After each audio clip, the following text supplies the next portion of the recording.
జై శ్రీమన్నారాయణ. ఈరోజు భగవద్గీతలో మరో అద్భుతమైన శ్లోకాన్ని తెలుసుకుందామా?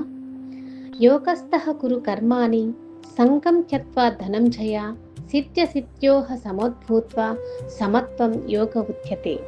అర్థం: ఓ అర్జున, ఫలితంపై మమకారం లేకుండా నీ కర్తవ్యాన్ని చేయి. విజయం వచ్చినా అపజయం వచ్చినా రెండిటినీ సమానంగా స్వీకరించు. మనసు సమతుల్యంగా ఉండడమే నిజమైన యోగం. జీవిత సందేశం: జీవితంలో ప్రతిరోజు విజయం ఉండదు, ప్రతి అపజయం శాశ్వతం కాదు.